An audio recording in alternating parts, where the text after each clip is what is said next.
When I made the video, I really disliked Jake Paul. Now, I don't dislike him. I understand him. I want to make something clear. I would still kick the living fuck out of Jake. Andrew Tate brutally criticized Jake Paul, tearing into him like a bulldozer through a sandcastle. He didn't hold back, calling Jake out as an unapologetic jerk in spectacular fashion. Dick. Because he's allowed himself to become the biggest clown on the internet, and now he's famous, right? Because he's an idiot. But he has a bunch of money, so he gets to... Tate accused Jake of disrespecting boxing, a sport cherished by billions, and damaging its reputation. But Jake didn't stop there. He involved a living legend, Mike Tyson, in his spectacle. By turning the fight into a circus, Jake not only ruined the event but also disrespected Tyson's legacy. I'm not some washed-up UFC fighter. I'm not smaller than him. I would beat the living shit out of him, and if he wants to fight, I'll fight him any day of the week, and I'll fucking wreck him, and he knows that. Andrew didn't hold back, blaming Jake entirely for the fiasco, calling it an embarrassment to combat sports and a disgrace to Tyson's legacy. He labeled it a shameless stunt, the worst insult to the sport. Yet Jake, unbothered and unapologetic, continues without remorse, leaving Andrew furious and unwilling to stay silent. However, I do understand what he's doing. I understand that he is very, very smart, even with his marketing angle. I'm just a YouTuber. You're not just a YouTuber. You're a full-grown man with the best coaches in the world who's dedicated his life to learning how to box for years. You know how to box. You're not a complete amateur. You know how to box very well. 3, 4, 5 years of training combat sports. You can box. The guy's not a jackass. Andrew Tate absolutely tore Jake Paul apart on live TV, and frankly, it was long overdue. Jake Paul, the self-proclaimed savior of boxing, boasts a questionable fight record, 6 wins, 1 loss, and a fan base more interested in his TikTok than his punches. Despite this, he struts around as if he's revolutionized the sport. Enter Andrew Tate, 76 professional kickboxing wins, 23 knockouts, and 0 tolerance for Jake's YouTube boxing antics. If boxing were a real sport here, Jake wouldn't even pass the tryouts in Tate's world. A video that called out Jake Paul. $3 million. You put 3, I put 3. Winner takes all. You know my name, Andrew Tate. I will fight you any day, anytime. Let's fucking go. If I were to fight Jake Paul, I would take it completely seriously like a real fight, and I'd whoop his ass. I'd beat him. Jake. Everyone thinks he's just some YouTuber. Jake's latest stunt, dragging 58-year-old Mike Tyson out of retirement for a so-called fight, has stirred up controversy. Tyson, a boxing legend and Hall of Famer, has earned his time to enjoy retirement, but Jake saw an opportunity to exploit his name for a pay-per-view event. Unsurprisingly, Andrew Tate didn't hold back, calling the spectacle exactly what it is, a joke, and not a particularly amusing one. This isn't real boxing, it's a content creator's ego-driven sideshow. Not just for YouTube. He is a young man training with Canelo and Ryan Garcia. When I made the video, I really disliked Jake Paul. Now, I don't dislike him. I understand it. Tate, a seasoned fighter who's battled elite athletes for over a decade, called out Jake for padding his record with opponents who either shouldn't be in the ring or are past their prime. Let's review Jake's greatest hits, a YouTuber, a retired basketball player, and a series of ex-MMA fighters whose boxing skills rival a butter knife's edge. And who could forget the Mike Tyson debacle? If Jake spent as much time training as he does handpicking opponents, he might earn some respect. Instead, we're left with a carefully curated spectacle.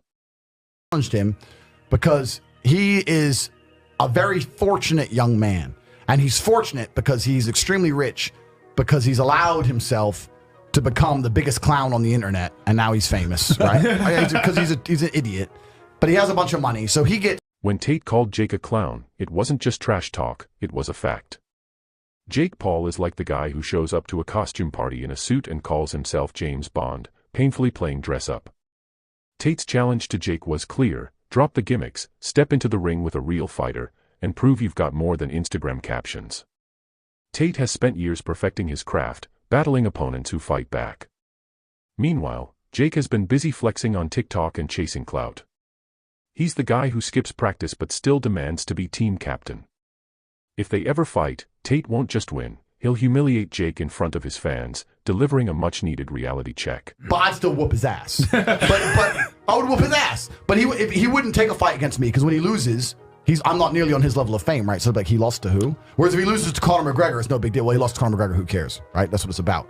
But yeah, it's still money for him. Yeah, it's money for him. But I'd still whoop his ass. but I would whoop his ass. But he wouldn't take a fight against me, because when he loses, I'm not nearly on his level of fame, right? So like he lost to who? Whereas if he loses to Conor McGregor, it's no big deal. Well, he lost to Conor McGregor, who cares, right? That's what it's about.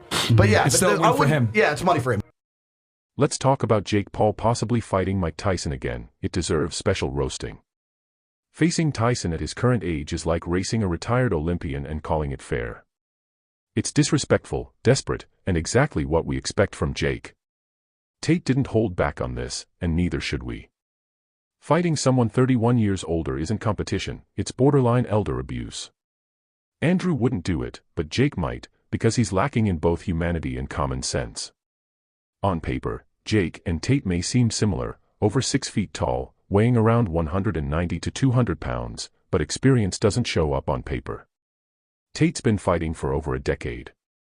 Jake, for years, mostly spent plotting how to trend, not how to box. I am ready. Come on. Fight. Hey. Let's go fight. Hey. Fight. Hey. Go. Fight. Hey. Hey. Work. Hey. Work. Hey. Work. Hey. Work. Hey. Work. Work. Andrew Tate has consistently expressed deep respect for Mike Tyson, considering him more than a legendary name in boxing but a true icon who shaped the sport.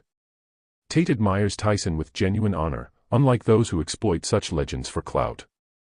Unlike Jake Paul, who prioritizes social media fame and would drag Tyson into a promotional spectacle, Tate focuses on preserving legacy. For Tate, Tyson represents greatness, not an opportunity for clicks. The difference is clear: legacy matters more than numbers. Fighter, legitimate, badass motherfucker, Yeah. strong mentality. I'm sorry, Tristan Tate is the weak link. I say let's He run got a bad shoulder. Mm. He's shaped like a gingerbread man. I don't want no beef, but that's delusion. PFO will set this up. Uh-oh. A MMA 10 double million, tag team match. 10 million for everybody. You might have Jake thought fighting a 58-year-old Mike Tyson was a great career move, fighting being a stretch. Exploiting. That's more like it. He didn't see Tyson as a legend deserving respect, but as a shortcut to headlines. Worse, Jake believed this would make him seem like a real boxer. Andrew Tate, on the other hand, called out Jake for turning Tyson into a cash grab.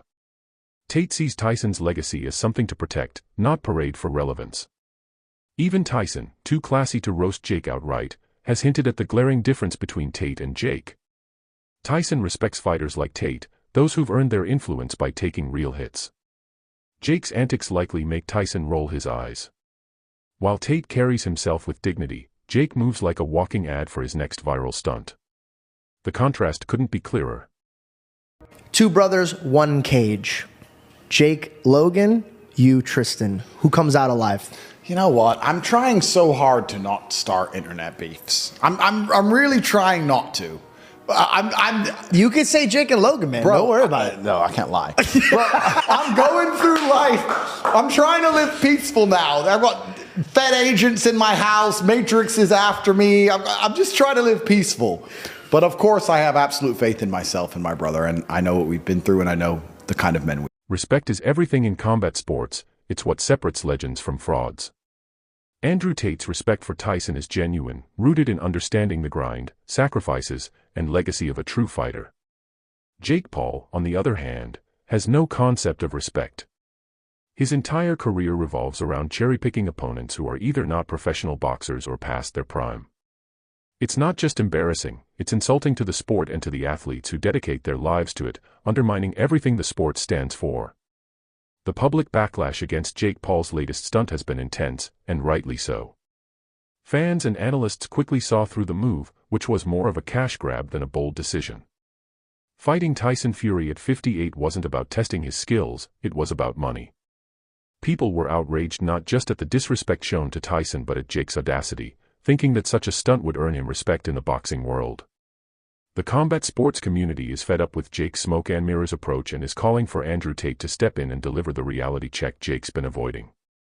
Jake has carefully selected opponents to build a fake legacy, avoiding real fighters for years.